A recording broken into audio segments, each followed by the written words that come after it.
半年内工作发展。男朋友的案例，现职饮料批发公司的销售岗，入职半年，总公司和其他同事都在香港。男朋友所在地区只有他和他的直属上司2个人负责。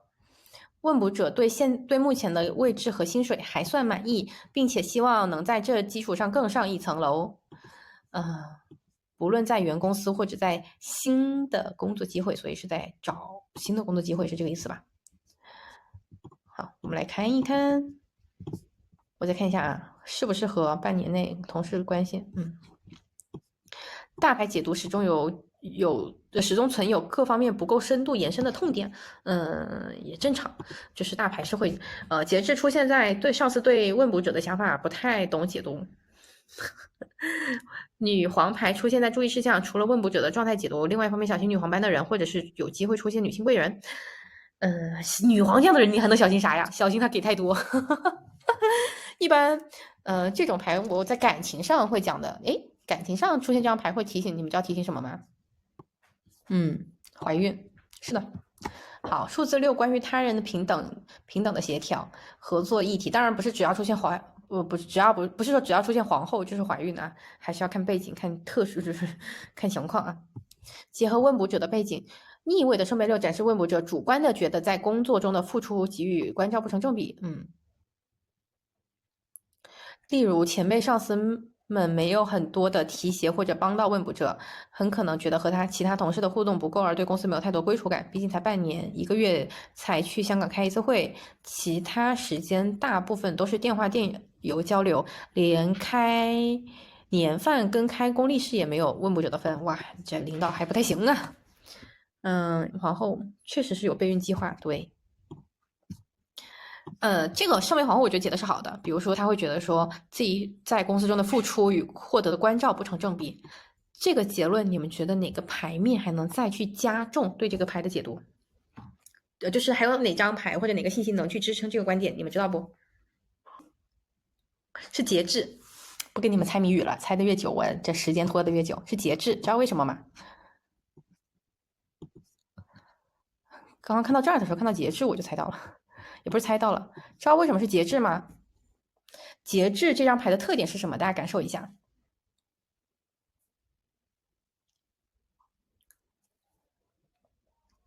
节制这张牌的特点是什么？除了背景他们是异地办公以外呢？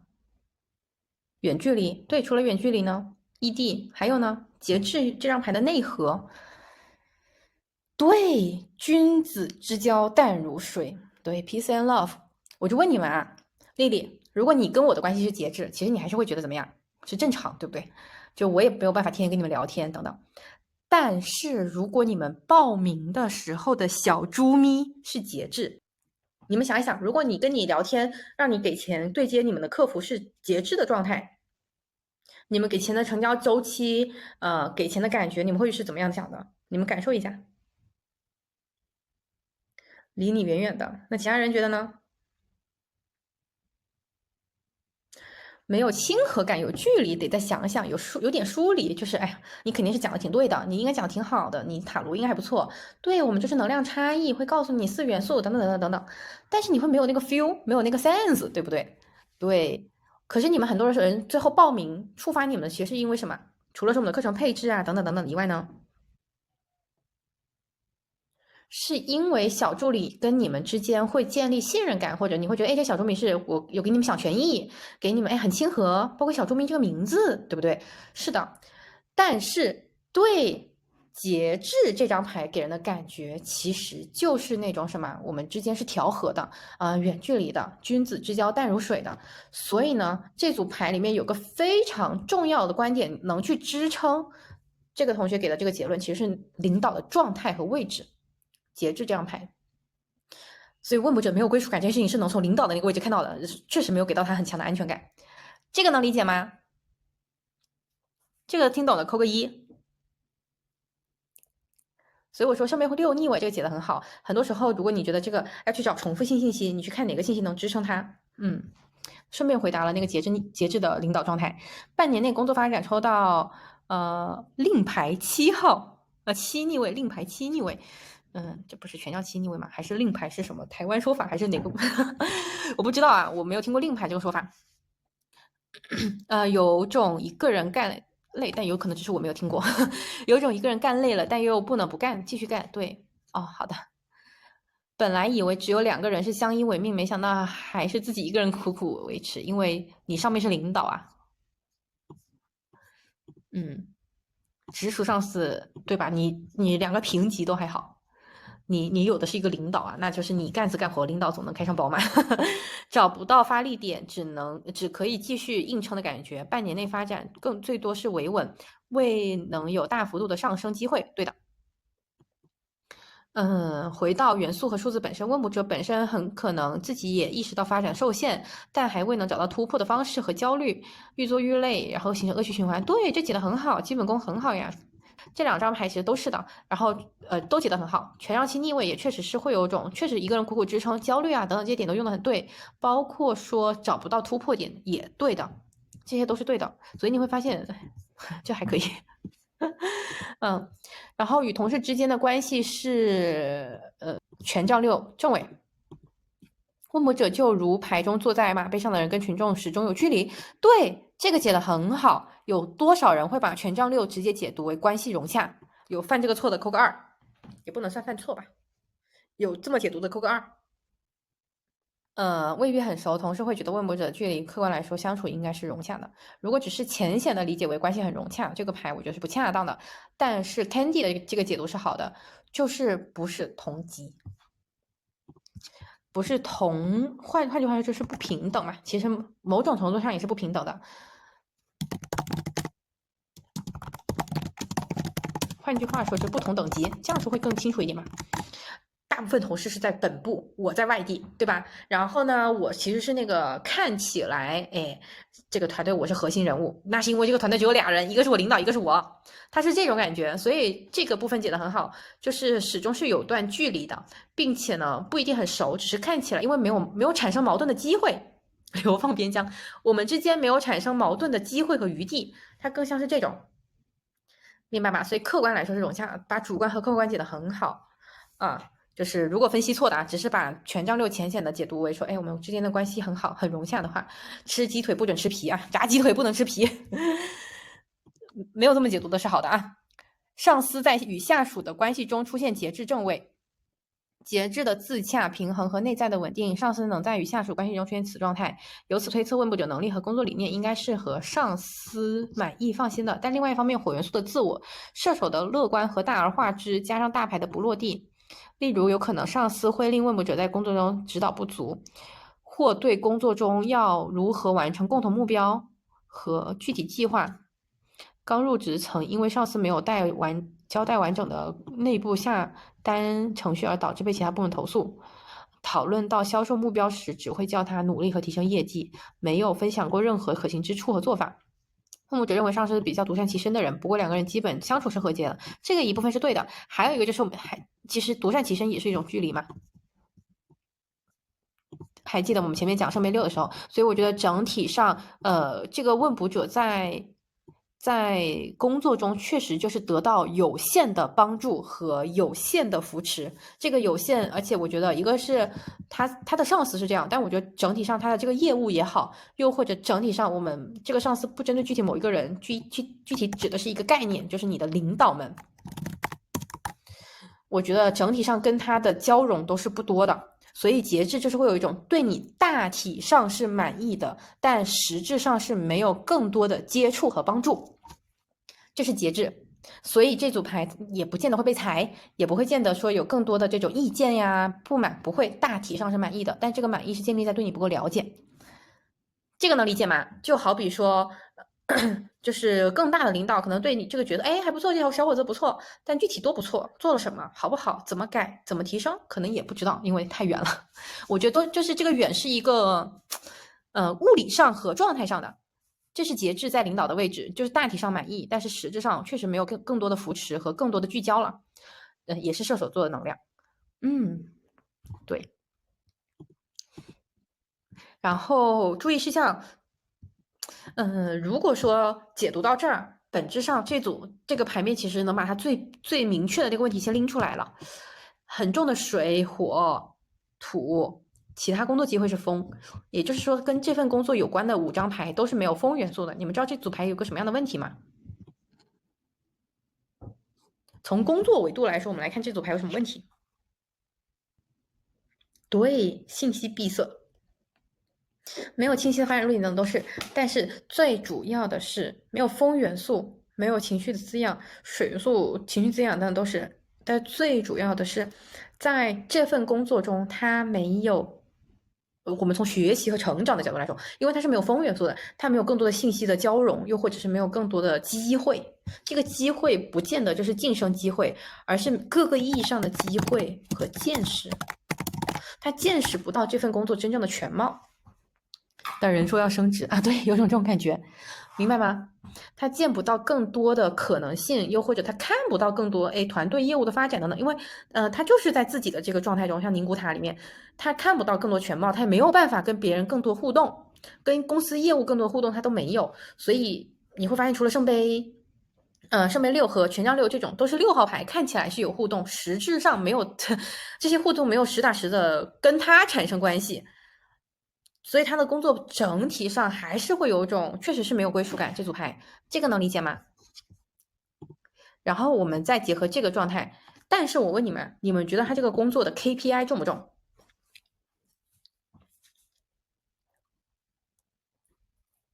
你们觉得呢？或者实质上的业务 KPI，或者业务压力和要求？换句话说，就这个男生 hold 不 hold 得住？你们觉得这男生 hold 不 hold 得住？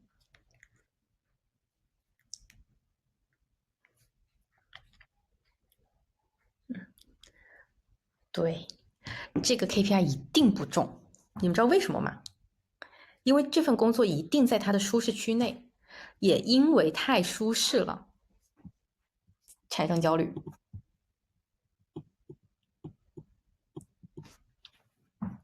就是我们都会觉得，哎呀，权杖七逆位绷不住了。不是，这组牌它绝对不是压力重的牌，他的焦虑，他的迷茫来自于他在这份工作里面看不到更多的可能性，或者他见识不到更多的东西。从能力来说，他一定 hold 得住，但是从心力来说，他一定是内耗的。为什么？就是一个人，他这份工作太舒适的时候，这个人又有上进心的时候，上进心是通过他2张牌能看出来的，就这2张牌。又想在工作中做点什么的时候，这份工作太在舒适范围内，又没有更多接触核心业务啊等等的时候，会进入到一个舒适圈。对，所以注意事项第一步，这份工作一定没有办法让他很好的突破舒适圈。皇后大体上是在一个稳定的舒适圈内的一份工作。为什么它会出现在建议牌？就是因为它本身在当下并不想要进入舒适圈。这个能理解吗？就是 Candy 的男朋友可能这段时间或者是在当下的人生状态里面，他就是想 do something 做点什么，做出点成就，但是现在进入到了舒适圈，所以会成为注意事项。这个点是难的，所以我才问你们说能不能看出来这个牌，压力重不重，或者是他能不能 hold 得住？一定 hold 得住，但是呢，心理上他会觉得太消耗了，一直担心啊，或者一直觉得说好焦虑啊，好想做点什么，工作能不能有晋升啊？这是第一点。所以一定要告诉问卜者，这份工作半年内大概率都在一个相对舒适区域内，所以想摸鱼或者想做副业，这份工作好不好？想摸鱼或者想做副业，这份工作好不好？回到这副牌，其他工作机会，如果 Candy 你的男朋友想做副业，这份工作可以继续做。这就是我们的建议，要站在更高的视角去给到问卜者。因为既然问卜者开放了其他新的工作机会这个可能性，我们就要去看，我们就要去看这副牌适不适合有其他工作机会。那我们不能只把其他工作机会等同于找一份新工作，我们可以把其他工作机会等同于有各种其他工作。也就是说，如果他想发展副业，这份工作是一份很好的副业，因为他半年内都能在你的男朋友的舒适掌控区范围内，这是第一种。对，这是第一种啊。好，那第二种呢？如果他不想做副业，又或者是他真的就是想在主业上奋斗点出什么东西来啊，副业已经开始做起来了，可以做，这份工作是个天选副业工作。那圣杯皇后也确实代表女性贵人，这个女性贵人指的是什么呀？比如她想要找工作，或者做新的业务，或者做别的东西，不排除会有个女性领导啊、女性 leader 啊、女性等等，这是一种女性贵人，这也是一种注意事项，也就是你要注意察别身边这样的人能够给予的土元素资源，这是第二个。那第三个呢？第三个就是回到这份工作本身，我觉得这份工作各种意义上都谈不上是一份坏工作。对吧？虽然领导远，人家也不嫌弃你，对吧？虽然说跟同事不熟，但是跟同事不熟吧也没有毛病。虽然说觉得付出没有得到重视，但是呢，该有的也给。圣杯六，人家也不是一张不好的牌，或者是不是一张很负面的牌啊，最多就是焦虑和瓶颈期会有。所以呢，我觉得各种意义上这份工作谈不上是一份所谓的坏工作或者不好的工作，也就是又回到那个谈不上是一份大突破的工作，但也不会往下坠。也就是看你要不要在这份工作中求稳，然后找其他发展，找其他工作机会的话，正义牌该找也能找。最后看你男朋友自己的选择，选择权回给问卜者。如果想要做副业，这份工作当一个垫脚石非常好；如果想要在主业上奋斗，换一份工作。正义牌应该也能找到其他不错的工作。风元素又是收集信息，又是正义牌，还是能再找一找的啊。大体上是这样。这个案例大家听懂了吗？关于皇后怎么给建议？听懂的同学扣个一，有问题的提问，我怕后面讲太快你们跟不上啊。对，这是我们可以把一个案例讲得很完整、很周全。我为什么会在皇后牌开放？做副业这个就是因为你要知道这个男生描述的背景里面，这也是回到背景的重要性，所以前期的沟通很重要。也就是这个男生在沟通背景的时候，我们能看出来他是想要做事业。